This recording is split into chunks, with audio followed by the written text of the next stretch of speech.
Hello, बच्चों. First of all, I would like to welcome you in our new YouTube channel.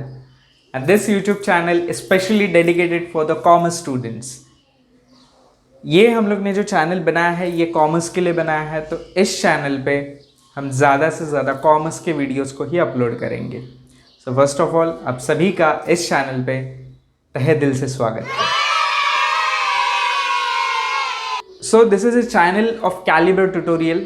हमारा और एक channel है calibre tutorial का कि जो 8, 9, 10 स्टैंडर्ड स्टूडेंट्स के लिए है, जो उन स्टैंडर्ड्स में है उनके लिए है. And this channel is specially for the commerce students. ठीक है. So first of all I introduce my self. कुछ लोग मुझे जानते होंगे बिकॉज वहाँ पे मैंने कुछ अपलोड्स किए हैं वीडियोज़, तो उसके थ्रू कुछ जानते होंगे, कुछ नहीं जानते होंगे. But I am Shubham your commerce mentor. I teach you secretarial practice, organisation of commerce and business management and the book keeping and accountancy. ठीक है. तो ये 3 सब्जेक्ट्स को मैं यहाँ पे कवर करूँगा, but will upload the videos of 4 subject that is economic also. ठीक है. तो इकोनॉमिक्स का भी हम लोग यहाँ पे ज़्यादा वीडियोज़ अपलोड करेंगे. And what is the benefit of this channel? The benefit is कि यहाँ पे जितने भी वीडियोज़ अपलोड होंगे वो शुरुआत से, यानी कि स्टार्टिंग से, बेसिक से, स्क्रैच से हम लोग वीडियोस को अपलोड करेंगे. ठीक है. तो इसके लिए आपको यहाँ पे बेसिक कॉन्सेप्ट्स बहुत इजीली और अच्छी तरीके से कवर हो जाएगी. ठीक है. So without time wasting will start with our first video. तो सबसे पहला जो हमारा आज का वीडियो होने वाला है वो है बुक कीपिंग एंड अकाउंटेंसी के ऊपर. ठीक है. तो बुक कीपिंग एंड अकाउंटेंसी में जो पहला चैप्टर है, introduction to book keeping and accountancy, उससे हम लोग शुरुआत करने जा रहे हैं, जो कि है 11th स्टैंडर्ड में महाराष्ट्र स्टेट बोर्ड.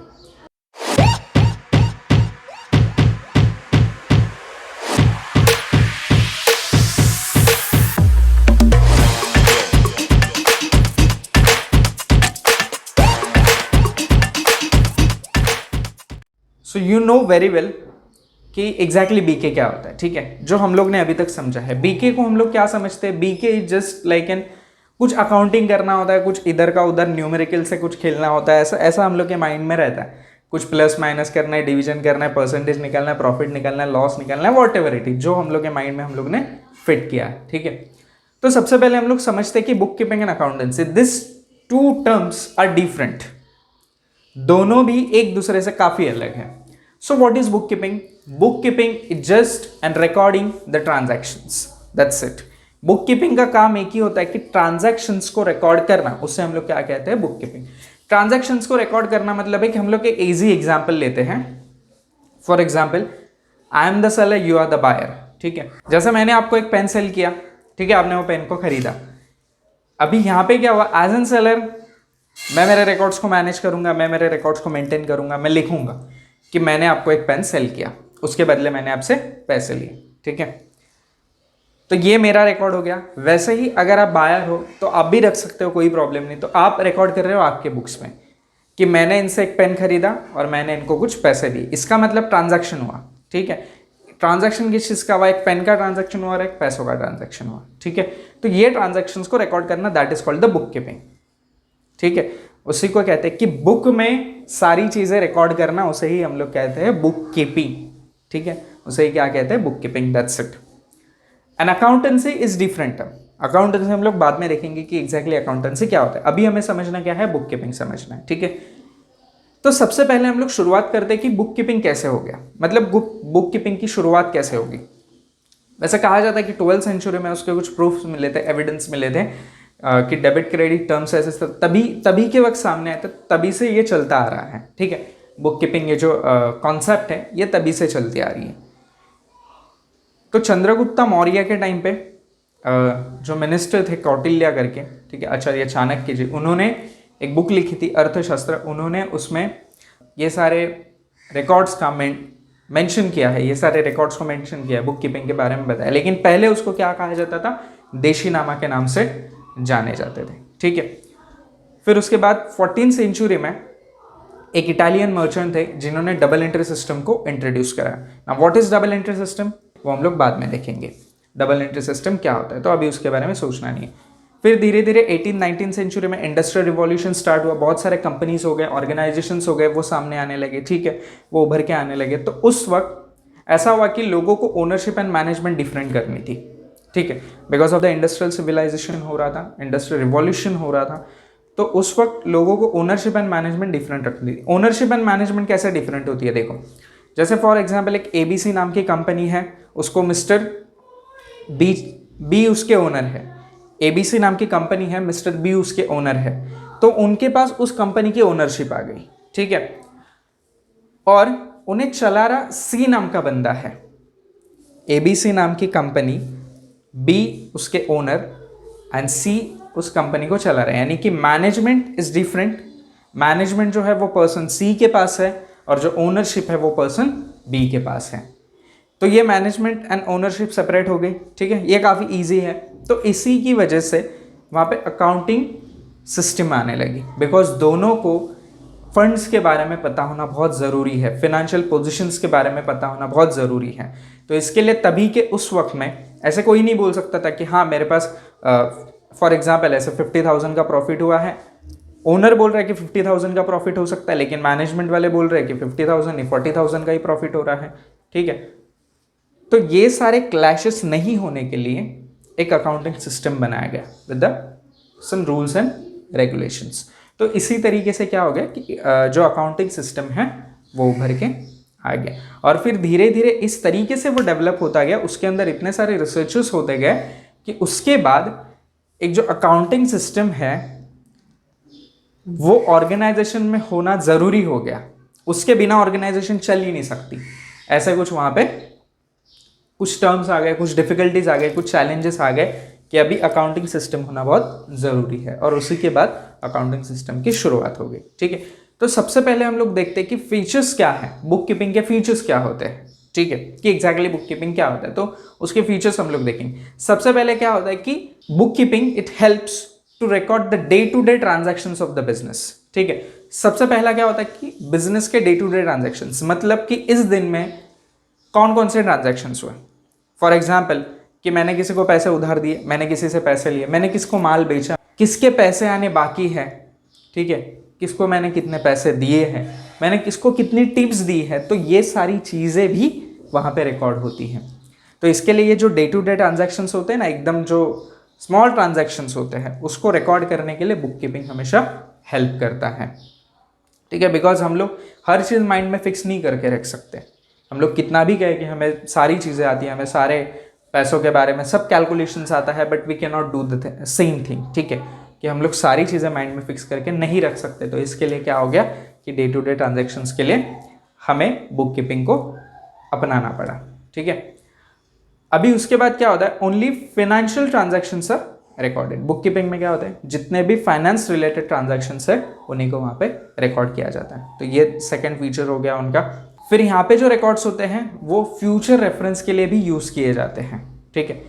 जैसे कि अभी मुझे नेक्स्ट मंथ, फॉर एग्जांपल मुझे नेक्स्ट मंथ अगर कुछ देखना है कि मेरे लास्ट मंथ में 28 डे को मैंने अगर फॉर एग्जांपल किसी को 50,000 दिए हैं, ठीक है, बट अभी इस महीने, अभी जैसे फॉर एग्जांपल ये अगर जून चल रहा है, ठीक है, for example July is going on, June में मैंने एक पर्सन को 50,000 रुपीज़ दे दिए थे। अभी जुलाई में वो मुझे वापस करने वाला था, लेकिन जब जुलाई आ जाता है और जब मैं उसे जाके पूछता हूँ कि मैंने आपको 50,000 रुपीज़ दिए थे, वो मुझे वापस कीजिए, तभी वो पर्सन बोलता है 50,000 नहीं, आपने 50,000 तो नहीं दिए थे मुझे। वो तो बोलता है कि आपको सिर्फ मुझे 30,000 देने हैं। अभी यहाँ पे तुम्हारे पास कोई भी रिकॉर्ड नहीं है, तो आप कैसे प्रूफ करोगे, ठीक है। तो इसीलिए मुझे क्या करना पड़ा कि वापस मुझे रिकॉर्ड्स में जाके देखना पड़ा कि सच में मैंने 28,000 को इसको कितने रुपए दिए थे, ठीक है। तो उसमें तो लिखा है 50,000, दैट्स इट। तो ये ऐसा होता है कि हम हमारे रिकॉर्ड्स को फ्यूचर रेफरेंस के लिए भी यूज़ किया जाता है। और एक अगर मैनेजरियल लेवल पे उसे देखा जाए तो प्रॉफिट एंड लॉस, कि लास्ट ईयर हमारा कितना प्रॉफिट हुआ था, नेक्स्ट ईयर हमारा कितना प्रॉफिट होना चाहिए, यानी कि हम लोग ग्रो कर रहे हैं या फिर नीचे जा रहे हैं। तो वो देखने के लिए अभी हमें बुक कीपिंग काफ़ी ज़्यादा हेल्प करती है। और एक इसका फीचर क्या है कि जितने भी यहाँ पे रिकॉर्ड्स मेंटेन होते हैं, जितने भी रिकॉर्ड्स को लिखा जाता है, वो सारे के सारे एक स्पेसिफिक रूल्स एंड रेगुलेशंस के बेस पे ही होते हैं। वो हम देखेंगे कि कैसे रूल्स एंड रेगुलेशंस अप्लाई होते हैं जब हम लोग अकाउंटिंग करते हैं, ठीक है। तो वो रूल्स एंड रेगुलेशंस के बेस पे ही होता है, उसको हम लोग कोई भी उसको आके चेंज नहीं कर सकता, ठीक है। और एक फीचर्स क्या है कि बिजनेस ट्रांजैक्शंस को रिकॉर्ड करने का, it is an art of recording the business accounting, ठीक है। तो ये एक तरीके की कला है जिससे हम लोग रिकॉर्ड करते हैं, बिकॉज हमें जब हम अकाउंटिंग करने बैठते हैं ना तो हमें आगे पीछे, ठीक है, वो सारी चीज़ें माइंड में रख के प्रेजेंट में रिकॉर्ड करना पड़ता है। तो वो सब हमें तभी पता चलता है कि एग्जैक्टली ये आर्ट कैसे है रिकॉर्ड करने की। नेक्स्ट अभी देखते हैं कि ऑब्जेक्टिव्स क्या है। ऑब्जेक्टिव्स क्या है बुक कीपिंग के, ठीक है। तो सबसे पहला ऑब्जेक्टिव क्या है, देखो, टू कीप एक्यूरेट डेटा, ठीक है। सारे के सारे एक्यूरेट डेटाज रखने के लिए हमें क्या करना पड़ता है, बुक कीपिंग करनी पड़ती है। तो बुक कीपिंग हमें हेल्प करती है कि सारे के सारे एक्यूरेट, मैंने बोला ना कि जैसे अभी वो एक एग्जांपल लिया था मैंने, अभी मुझे नेक्स्ट मंथ 50,000 किसी से लेने, but now he is saying I have to give only 30,000, ठीक है। तो तभी मुझे पता चलेगा नहीं मैंने तो इसको 50,000 दिए थे। तो एक्यूरेट डेटा पता चलने के लिए हमें बुक कीपिंग हेल्प करती है। To maintain permanent records of monetary transactions, book keeping में ये चीज़ होती है, एक बार अगर कोई चीज़ रिकॉर्ड हो गई एविडेंस के बेस पे तो वो रिकॉर्ड हो गई, उसके बाद हम लोग उसके साथ कोई छेड़छाड़ नहीं कर सकते, ठीक है। तो इसीलिए ये एक ऑब्जेक्टिव हो गया कि बुक कीपिंग, और एक ऑब्जेक्टिव क्या है कि परमानेंट रिकॉर्ड मेंटेन करने के लिए। फिर उसके बाद होता है to know the profit and loss, ठीक है, हमारे कंपनी का कितना प्रॉफिट हुआ कितना लॉस हुआ। अगर हमें प्रॉफिट पता होगा तो हमारा कॉन्फिडेंस बूस्ट होगा और हम लोग ग्रो कर पाएंगे, ठीक है। अगर लॉस पता होगा तो हमें हमारे वीकनेसेस को फाइंड आउट करके हमें आगे बढ़ना होगा, ठीक है। तो to know the profit and loss, then to know the assets and liabilities of the business, कि हमारे पास कितने एसेट्स हैं, ठीक है। एसेट्स मतलब क्या हो गए कि जो कंपनी होल्ड कर रही है, जो बिजनेसेस अपने पास होल्ड कर रहे हैं परमानेंट बेसिस पे या फिर टेम्परेरी बेसिस पे, ठीक है। तो एसेट्स हो गए। तो एसेट्स में भी बहुत सारी चीज़ें, मतलब दिस आर द टर्म्स, ये टर्म्स अपने आप में बहुत बड़ी बड़ी टर्म्स है, ठीक है। इसमें बहुत सारी चीज़ें सीखने जैसी है। तो इसके लिए मैं अभी कुछ चीज़ों को सिर्फ थोड़ा सा ही एक्सप्लेन कर रहा हूँ, उसमें ज़्यादा डीपली नहीं जा रहा हूँ, बिकॉज वो सारी चीज़ें हम लोग को बाद में पता चलने ही वाली हैं कि एग्जैक्टली क्या होता है, ठीक है। तो अभी सारी चीज़ें बता दूंगा तो शायद वो चीज़ दिमाग के ऊपर से जा सकती है, ठीक है। तो इसीलिए हमें अभी सिर्फ कॉन्सेप्ट पे फोकस करना है, जो एक स्मॉल कॉन्सेप्ट है उसके ऊपर हमें फोकस करना है, ठीक है। लाइबिलिटीज़, फिर होती है लाइबिलिटीज़ कि हमें एग्जैक्टली हमें कितना पैसा देना है हम लोग को और कितना पैसा पेंडिंग है बाहर देने का, ऐसे कितने सारे लाइबिलिटीज़ हमारे हैं। तो to know the assets and liabilities, वो जानने के लिए हमें ज़रूरी होता है बुक कीपिंग। और टू कंपेयर द बिजनेस, ठीक है, हमारा जो प्रॉफिट है, हमारा जो लॉस है, उसको और बिजनेसेस के साथ, to compare with other business enterprises, first we should know the profit of our business. और प्रॉफिट एंड लॉस हमारा कैसे पता चलेगा, जब हम सही तरीके से बुक कीपिंग करेंगे। तो इसके लिए जब हम कंपेयर कर पाएंगे तब हम कॉम्पीट कर पाएंगे, ठीक है। तो इसीलिए हमें ज़्यादा ज़रूरी होता है कि हमारे बुक कीपिंग को अच्छे से रखना, अच्छे से उसमें सारे ट्रांजैक्शंस को रिकॉर्ड करना, ठीक है। So this are the objectives. Next is what, importance क्या है और बुक कीपिंग की। तो सबसे पहला जो इंपॉर्टेंस वो होता है कि रिकॉर्ड, सारी चीज़ें यहाँ पे रिकॉर्ड की जाती हैं, जितने भी मनी रिलेटेड ट्रांजैक्शंस होते हैं या पैसों के ट्रांजैक्शंस होते हैं, सारे के सारे यहाँ रिकॉर्ड किए जाते हैं। तो ये हमारा पहला इंपॉर्टेंस हो गया बुक कीपिंग का। नेक्स्ट है फाइनेंशियल इंफॉर्मेशन। अगर हमें हमारी फाइनेंशियल पोजीशंस पता होंगी तो हम अपने आप को सही तरीके से देख पाएंगे, सही तरीके से जज कर पाएंगे। तो इसके लिए ये एक हो गया financial information. For taking the decision making, अगर हमें बिजनेस रिलेटेड कुछ भी डिसीजन लेना है, फॉर एग्जांपल अगर बिजनेसेस में इन्वेस्ट करना है, कहाँ से पैसा निकालना है, कहाँ पे वेंचर स्टार्ट करना है, कहाँ पे इन्वेस्टमेंट करना है, तो ये सारी चीज़ों के लिए हमें हमारी सबसे पहली ज़रूरत होती है फाइनेंशियल पोजीशन। इसके लिए एक सिंपल एग्जांपल अगर हम लोग लेते हैं कि हमें अगर घर में कुछ नई चीज़ लेनी है, हमारे घर में अगर कुछ नई चीज़ बाय करनी है, तो उसके पहले है ना हमारे जो घर वाले होते हैं वो प्लान करते हैं कि एग्जैक्टली वो उसको कितना पैसा लगेगा, कैसे होगा, क्या हम लोग उतने लायबल हैं वो सारे पैसे को पे करने के लिए। तो वो सारी चीज़ें पहले देखी जाती है। तो वो उन्हें कैसे पता होता है, बिकॉज उनके पास वो रिकॉर्ड्स होते हैं, ठीक है, उनका फाइनेंशियल पोजीशन उनके माइंड में होता है, तभी उन्हें वो सारी चीज़ें पता चलती है। तो वैसे ही बिजनेस क्या होता है, अगर फाइनेंशियल पोजीशन हमें पता है सो वी कैन इन्वेस्ट, अगर नहीं पता है so we can not do anything, ठीक है।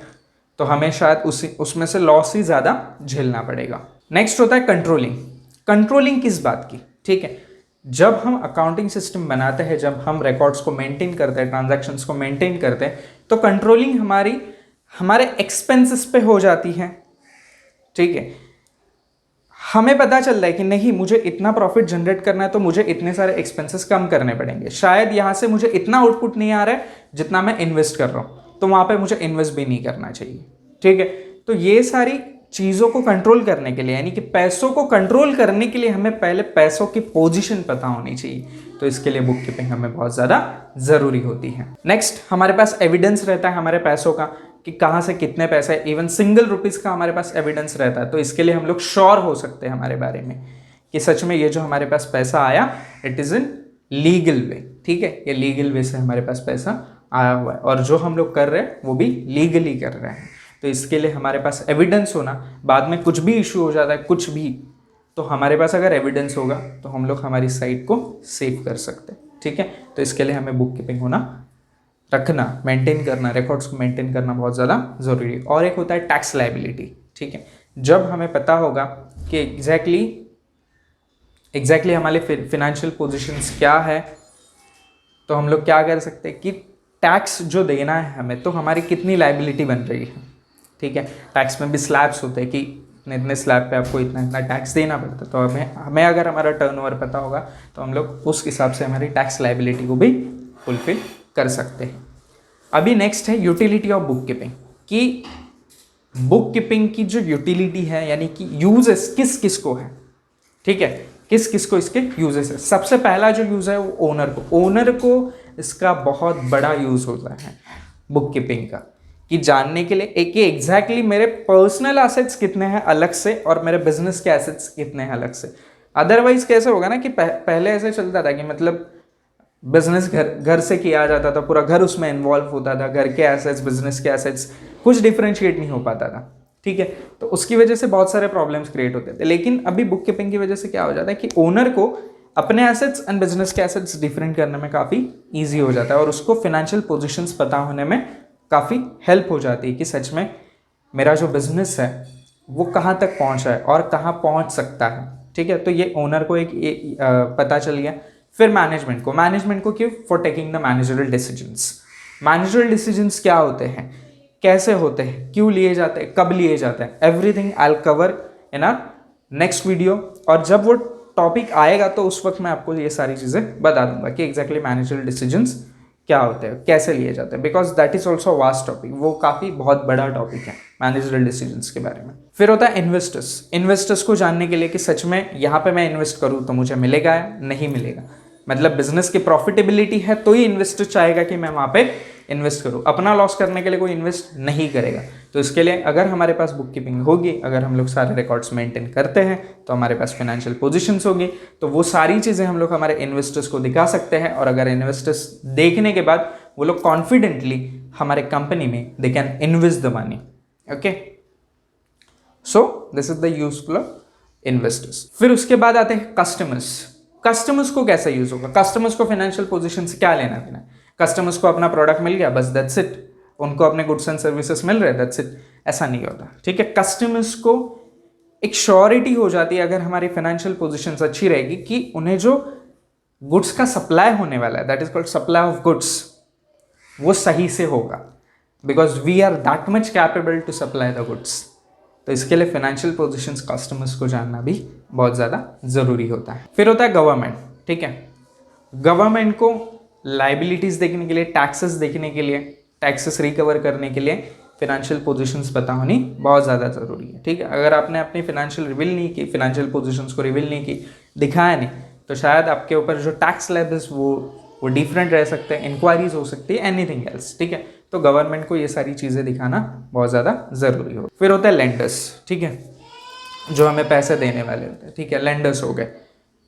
तो लेंडर्स को भी पता होना बहुत ज़्यादा ज़रूरी है कि यहाँ पे इनकम कितना है, सच में ये लोग इनकम कितना जनरेट कर पा रहे हैं और कितना उन्हें लॉस होता है। तो उसी के अकॉर्डिंगली वो लोग क्या कर सकते हैं, अपने मनी को लेंड कर सकते हैं, ठीक है। फिर होता है डेवलपमेंट। अगर हमें हमारे फाइनेंशियल पोजीशंस पता होगी, so we can develop very fast, ठीक है, वेरी फास्ट यानी कि जो हमारी पोजीशंस है, पोजीशंस के अकॉर्डिंग ही हम लोग डेवलपमेंट कर सकते हैं। So this are the utilities. तो इसमें काफ़ी बड़े बड़े टर्म्स थे, काफ़ी अच्छे अच्छे टर्म्स थे, जो कि मैंने काफ़ी स्मॉल एक्सप्लेनेशन दिया है इन टर्म्स का, but in the next time और जैसे ही ये टर्म्स रिलेट होती जाएंगी तो ये सारी चीज़ें मैं वहाँ पे कवर करता जाऊँगा, ठीक है। सो आई होप सो एटलीस्ट आपको इतना तो पता चल गया होगा कि एग्जैक्टली बुक कीपिंग क्या होता है, क्यों होता है, क्यों किया जाता है और उसके क्या यूजेस होते हैं, किसके लिए यूजेस होते हैं, किन को यूज़ होते हैं, ये सारी चीज़ें आपको पता चल गई होगी, ठीक है। सो आई होप सो ये समझा होगा। अगर कुछ डाउट है, कुछ चीज़ें अभी तक नहीं समझ में आई तो कमेंट सेक्शन में आप कमेंट करके पूछ सकते हो, बिकॉज हम लोग बेसिक से स्टार्ट करें तो बेसिक क्लियर होना इज़ मोर इम्पॉर्टेंट, ठीक है। तो अभी ये हो जाने के बाद हम लोग नेक्स्ट वीडियो में देखेंगे कि एग्जैक्टली अकाउंटेंसी क्या होता है, ठीक है, अकाउंटेंसी में कौन कौन सी चीज़ें आती है, तो वो सारी चीज़ें हम लोग इन डिटेल देखने वाले हैं। तो अगर कुछ डाउट होगा तो कमेंट सेक्शन में कमेंट करके आप लोग पूछ सकते हो, ठीक है। So will meet again with the new topic. So तब तक के लिए take care and bye bye.